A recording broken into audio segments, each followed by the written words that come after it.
नमस्कार, मैं हूं मनोज वर्मा और आप देख रहे हैं अटेंशन। और अटेंशन में बात होगी जीत पर सवाल, कांग्रेस में बवाल। जी हां, कांग्रेस के भीतर कलेश थमने का नाम नहीं ले रहा।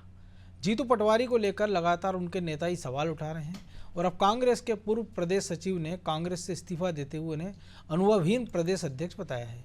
इधर इस खींचतान के बीच कांग्रेस उपचुनाव में धांधली के आरोप लगाकर प्रदर्शन कर रही है, जिस पर बीजेपी ने भी तंज कसा है।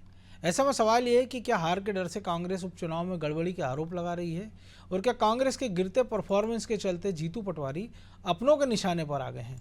आज चर्चा इन्हीं सवालों के आसपास करेंगे, लेकिन पहले रिपोर्ट देखिए।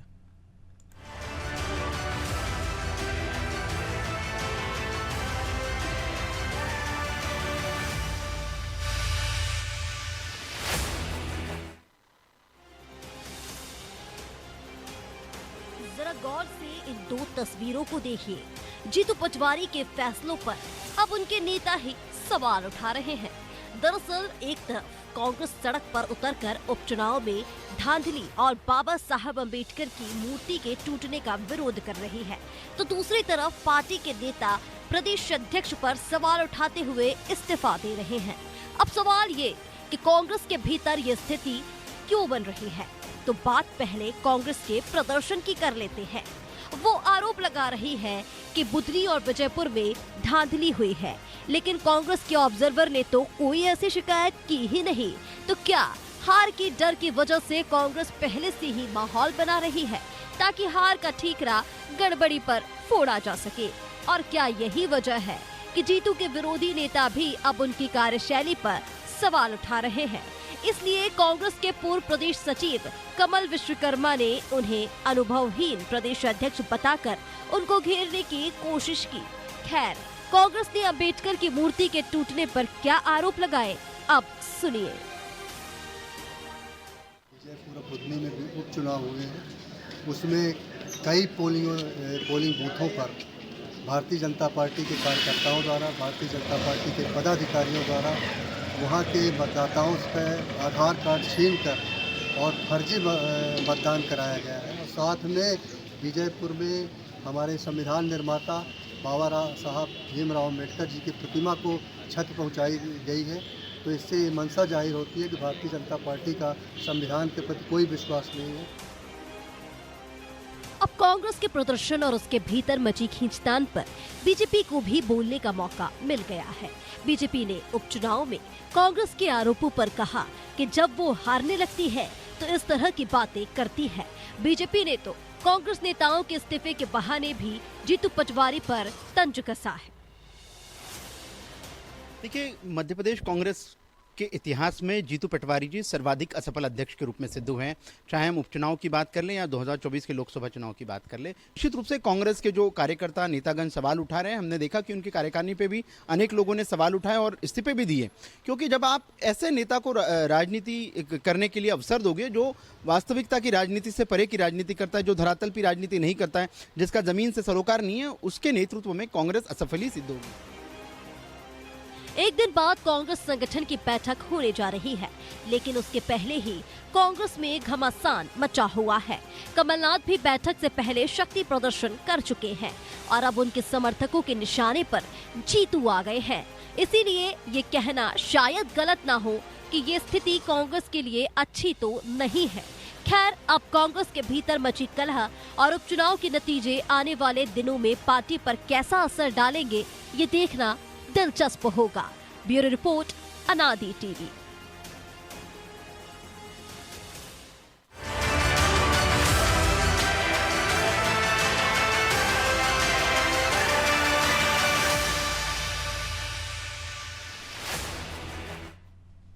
तो इसी पर चर्चा करने के लिए हमारे साथ जुड़ गए वरिष्ठ पत्रकार रमेश शर्मा और हमारे सहयोगी प्रभु पटेरिया और ब्रजेश चौक से। तो स्वागत है शर्मा जी आपका अनादि टीवी में। जी धन्यवाद।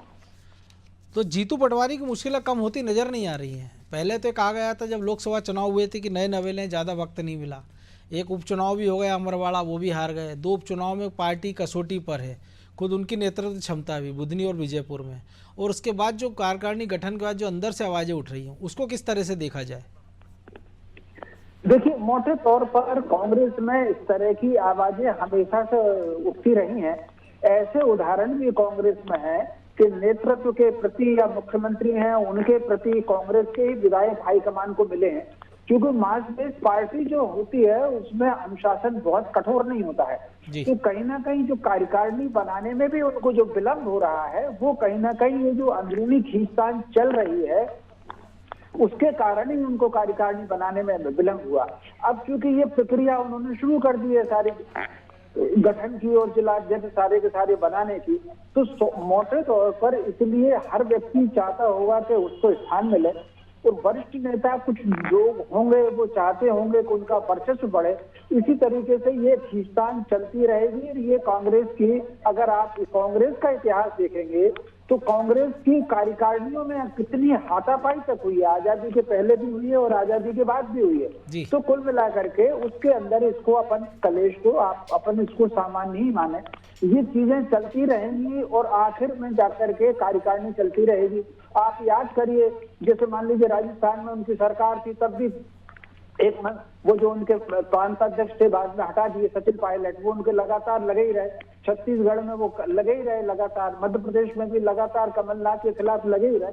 तो कांग्रेस का एक स्वभाव है, और इसी खींचतान अगर आप देखेंगे 100 साल पहले लगभग अब होने आ गए, 10 साल बाकी है, नेताजी सुभाष चंद्र बोस का और गांधी जी के बीच में कितनी खींचतान हुई। एक बार तो गांधी जी ने त्याग पत्र ही दे दिया था। तो ये कुल मिलाकर के ये खींचतान कांग्रेस में चलती रहेगी, ये उनकी सामान्य प्रक्रिया है, और उस सामान्य चीज के अंतर्गत ही कांग्रेस अपना काम करती रहेगी। जी लेकिन प्रभु जी, इस पूरे जो शर्मा जी ने जिक्र किया उसके बाद बहुत सारा पानी बह चुका है गंगा यमुना में, तो अब की जो जिक्र करें, क्योंकि अब वो दौर था कि कांग्रेस का टिकट यानी जीत की गारंटी मानी थी, उसका पदाधिकारी होना है गर्व की बात थी। लेकिन जो हालात है, मध्य प्रदेश की हम बात कर लें या देश के तमाम सारे राज्य, बड़े राज्यों की बात कर लें, यूपी है, बिहार है, कि उनको पदाधिकारी ढूंढे नहीं मिलते हैं। मध्य प्रदेश में हमने देखा कि इतने सारे पदाधिकारी बना दिए थे, कमलनाथ को उनके नाम याद नहीं रहते थे कि कौन उनका महामंत्री है, कौन उपाध्यक्ष है, कौन प्रवक्ता है, कौन सचिव है। अब एक छोटी कार्यकारिणी बनाई, तो अब जो ये कलेश है, क्योंकि अब तो ना तो अभी आप सत्ता में हो, ना अभी कोई 4 साल तक कोई चुनाव है विधानसभा का, खास तौर से हम बात करें विधानसभा या लोकसभा की, नगरीय निकाय के चुनाव में भी वक्त है, फिर ये मारा मारी क्यों?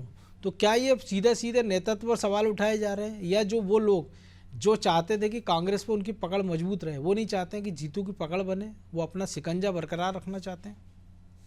नहीं मनोज जी, दो बातें आपने कही हैं, दोनों बातों का आपसे ही लेता हूं मैं। एक आपने कहा कि कांग्रेस में जो है पदाधिकारी नहीं मिल रहे कई राज्यों में, और एक मध्य प्रदेश है जहां पर की संख्या से ज़्यादा पदाधिकारी बना दिए गए। तो मध्य प्रदेश में कांग्रेस की स्थिति दूसरे राज्यों जैसी नहीं है। यहाँ पर उनके पास कार्यकर्ताओं की कमी नहीं है, पदाधिकारी बनाने के लिए लाइन लगी रहती है। और ये जो झगड़ा है ये भी शायद उसी से जुड़ा हुआ है।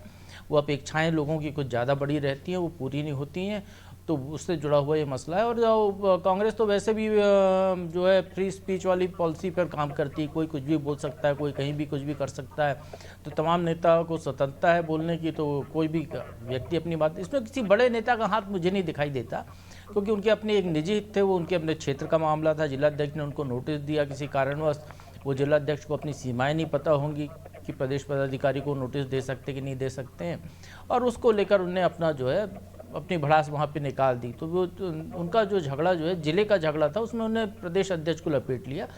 केवल सीधा साधा मामला इतना सा दिखाई देता है यहाँ पर। अब जहाँ तक कांग्रेस में ही क्यों होता है, तो बीजेपी में भी होता है, दूसरे दलों में भी होता है। हमें याद है प्रभात झा अध्यक्ष थे, विधायक रामदयाल अहिरवार ने एक जो है उनके खिलाफ बड़ी उल्टी सीधी चिट्ठी लिखी थी। शिवराज सिंह चौहान मुख्यमंत्री थे, उनके खिलाफ चिट्ठियां लिखकर भी लोगों ने विरोध जताया था। हर दल में होता है। अभी ग्वालियर इंदौर के जब अध्यक्ष बने थे, उनके खिलाफ भी वहाँ के बीजेपी के ही लोगों ने मोर्चा खोल लिया था, उन्हें भी लिखा पढ़ी कर दी थी। बहुत सारी जगहों पर होता है, लेकिन कांग्रेस के ये है कि वो जैसे मैंने कहा वहाँ खुलकर सामने आता है। यहाँ चीज़ों को दबाने की होती है, दूसरे दलों में तो दबाने की कोशिश की जाती है। इसमें कोई मतलब जहाँ आप सैकड़ों सदस्य होंगे, हजारों सदस्य होंगे, लाखों में संख्या यदि पहुंच रही है आपकी, तो स्वाभाविक तौर पर सारे एक सुर में तो चलेंगे नहीं। अपने अपने लोगों के हित होंगे, वो अपने हित साधेंगे। अभी बीजेपी के संगठन चुनाव चल रहे हैं, अभी चुनाव हो जाने दीजिए, आप देखिएगा अभी इसमें आपको ऐसी बहुत सारी चिट्ठियां नज़र आ जाएंगी, बहुत सारे आरोप प्रत्यारोप लोग लगाते हुए नजर आ जाएंगे। तो इसका कोई तोड़ नहीं है राजनीतिक दलों में, क्योंकि नेता है वो तो आई आगे बढ़ने के लिए है। यदि उसकी कहीं उसको लगता है कि उसकी अपेक्षा के अनुसार पद नहीं मिल रहा है, टांग खिंचाई हो रही है, तो अपनी प्रतिक्रिया दे देता है और देने के लिए स्वतंत्र। आजकल तो इतना बढ़िया माहौल है आजकल कि कि आप इधर छोड़िए और उधर जाके दूसरे पार्टी में बैठ जाइए। वहाँ गमछा तो सबके यहाँ रेडीमेड रखे हुए हैं, बिल्कुल। वो गमछे भी मतलब साइज भी छोटा हो गया है तो खर्चा भी कम होता है उनमें, पटका बोलते हैं जो उसको, तो जो एक पटका पहना दिया और अपनी पार्टी में शामिल कर लिया, ना रसीद कटाने का झंझट ना कोई और झंझट, सीधे आप जो है पटका पहना और पार्टी में होगा भी। एक विधायक ही आप देख लीजिए, आज ही आपने खबर चलाई है कि वो विधायक जो बीजेपी कार्यालय में बैठी दिखाई देती हैं लेकिन है कांग्रेस की विधायक, उनने अपनी सदस्यता से छोड़ी नहीं है, इस्तीफा ही नहीं दिया उनको लेकर। वो विधानसभा सवाल पे सवाल कर रही है, प्रमाण मांग रही, जो कांग्रेस ने जो उनको चिट्ठी लिखी है विधानसभा अध्यक्ष को कि इनकी सदस्यता समाप्त की जाए लंबी, तो वो जो है विधानसभा उनसे जवाब मांग रही है आरोप लगाने वाले से। जो आंखों में दिख रहा है वो नहीं दिख रहा है कि वो उसी विधानसभा अध्यक्ष भी यदि कभी बीजेपी ऑफिस गए होंगे तो उनने वहां पर उनको बैठे हुए देखा होगा, तमाम तस्वीरें लोगों तो ने देखा झूठ नहीं होगा। बोलती, हमने देखा कि जी। बैठकों में दिख रही हैं, हाँ, आगे बैठी बैठकों में हुई। दिख रही हैं तो उसके और बाकायदा बीजेपी का पटका डाले हुए दिख रही है, उसके बावजूद उन पर कार्रवाई नहीं। तो राजनीति ऐसी चलती रहती है, चलते रहेंगे आरोप प्रत्यारोप, छोटे मोटे नेता हैं लगाते रहेंगे। मुझे नहीं लगता है ऐसे आरोपों से कोई जीतू पटवारी को बहुत ज़्यादा फर्क पड़ने वाला है, या ऐसे छोटे मोटे आरोप लगाने वालों के पीछे कमलनाथ, दिग्विजय सिंह या और किसी बड़े नेता का हाथ है, क्योंकि उनको जो कहना है वो इतने ऊंचे कद के नेता हैं कि वो सीधे अपनी बात कह सकते हैं, उनको ऐसे टुटमुटिया छोटे मोटे नेताओं की जरूरत नहीं पड़ेगी। तो ब्रजेश जी, आप कैसे देखते हैं कि जरूरत नहीं पड़ती, लेकिन कई बार होता है ना कि अगर आप, जरूरी नहीं है कि आपके सामने तोप हो तो तोप की ज़रूरत हो, कई बार सुई से वो काम हो जाता है जो आप चाहते हैं। देखिए मनोज जी, ऐसा होता भी है, हालांकि इस मामले में हो सकता है ना हो, लेकिन हमने देखा है कि कांग्रेस में ऐसा नहीं, ये होता है। एक मामला इस और है तरह- ना, ऐसे तमाम सारे हमने सारे देखे हैं। मामले हैं कि सवाल उठाए जाते हैं। देखिए, निश्चित तौर पर जो एक पीढ़ी है, पूरी जो पीढ़ी परिवर्तन कांग्रेस में हो रहा है, तो किसी को तो दर्द हो ही रहा होगा। किसी कोई भी सत्ता नहीं छोड़ना चाहता, शीर्ष पर बना रहना चाहता, हर नेता चाहता है कि सिक्का उसका चलता रहे। तो जिनका सिक्का नहीं चल रहा होगा तो उनको ये तकलीफ तो होगी कि जीतू पटवारी क्यों तेजी से आगे बढ़ रहे हैं, या जीतू पटवारी बड़े नेताओं को नहीं हो जो दिग्गज नेता हम मान रहे हैं, लेकिन उनके समकक्ष नेताओं को तो तकलीफ होती ही होगी कि जीतू पटवारी क्यों अध्यक्ष बन गए, हम भी कतार में हैं। तो ये तमाम तरह की चीज़ें होती हैं राजनीति में मनोज जी, और कांग्रेस में इसके विरोध के सुर उठते भी हैं। तो कोई बड़ी बात नहीं है कि बड़े नेताओं का, दिग्विजय सिंह का या बाकी के कमलनाथ जी की हम बात कर लें, उनका हाथ हो, लेकिन कहीं ना कहीं जो हवा देने की बात होती है कि इस तरह के विरोध प्रदर्शन हो रहे हैं, यदि विरोध किया जा रहा है, सार्वजनिक रूप से किया जा रहा है, चिट्ठी लिखकर किया जा रहा है। अब बताइए, एजेंडा नहीं है तो राजा पटेरिया आपको चिट्ठी लिख रहे हैं कि बिना एजेंडे के आप दिग्गजों को क्यों बुला रहे हैं। तो कहीं ना कहीं कोई जो राजा पटेरिया को कह रहा होगा, हम यहाँ नहीं कह रहे कमल विश्वकर्मा को कोई कह रहा होगा, लेकिन राजा पटेरिया तो मोहरा बन ही सकते हैं कि राजा पटेरिया से लेके और बहुत सारे लोग हैं। यदि हम जो बात करें, कमलनाथ जी के समय में लंबी चौड़ी सूची थी, तो जो लोग जब वो जेल गए थे तो जीतू पटवारी खुलकर उनके पक्ष में आए थे, बिल्कुल राजा पटेरिया के। जीतू पटवारी उनके पक्ष में आए थे, लेकिन आप देखिए विरोध क्यों कर रहे हैं, वो किसके खेमे से जुड़े हुए हैं, कौन उनका समर्थन करता है। जीतू पटवारी गए थे वो बात अलग है,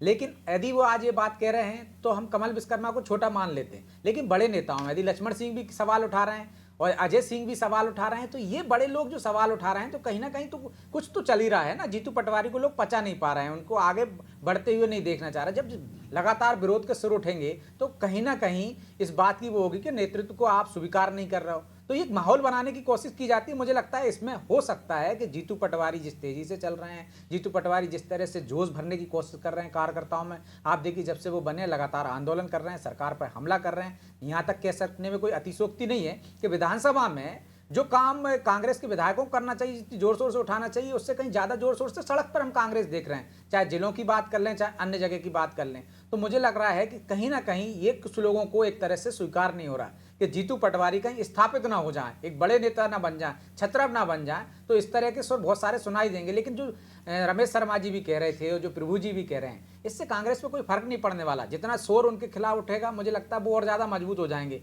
आलाकमान को लगने लगेगा कि हाँ, वो उनका दोनों कई चीज़ों को देखेंगे। और आज की परिस्थितियों में जिस तरह से वो राहुल गांधी के करीबी हैं, ऐसे शोर उठने पर पहले भी दिल्ली में कुछ असर नहीं हुआ, तो अब कोई असर नहीं होगा। जीतू पटवारी आगे बढ़ते रहेंगे और इस तरह की सुर आपको पहले भी सुनाई दिए और बाद में भी सुनाई देंगे। बिल्कुल। तो शर्मा जी, जो पीढ़ी परिवर्तन हमने देखा कांग्रेस में अचानक से ऐसा होता नहीं है, बड़ी लंबी चौड़ी भूमिका चलती रहती है, लेकिन जो मध्य प्रदेश में हुआ अचानक कि तमाम सारे दिग्गजों को किनारे करते जीतू पटवारी को कमान सौंप दी, वो भी शायद पच नहीं पा रही और इसका ये रिएक्शन ही आ रहा है। भले वहाँ उनके यहाँ बोलने की छूट हो, कुछ भी बोल सकता, कोई भी बोल सकता है, लेकिन कुछ ना कुछ तो ऐसा है जो पच नहीं रहा लोगों को।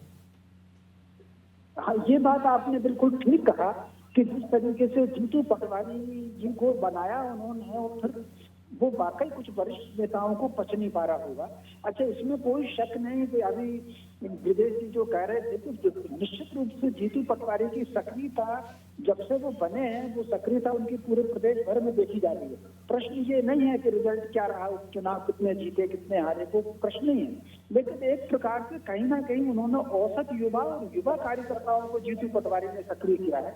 आप अगर दिग्विजय सिंह के समय देखें या कमलनाथ जी के समय देखें तो खासतौर से जो यूथ विंग थी वो उतनी सक्रिय नहीं थी जितनी सक्रिय जीतू पटवारी के समय थी। तो चुनाव भले ही हार गए होंगे, लेकिन अगर वोट का परसेंटेज देखेंगे तो कहीं ना कहीं जमीन से जोड़ने का काम जीतू पटवारी कर रहे हैं। तो मोटे तौर पर ये प्रक्रिया कांग्रेस में है और बनी रहेगी।